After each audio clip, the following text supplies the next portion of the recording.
protesters leaving an auto parts store in flames. Others looting a local Target. Tonight was a different night of protesting.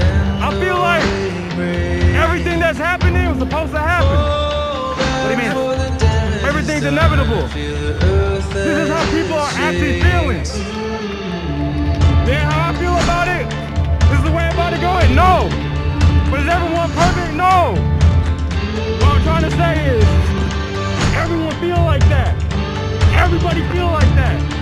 That's all I gotta say. My liberty.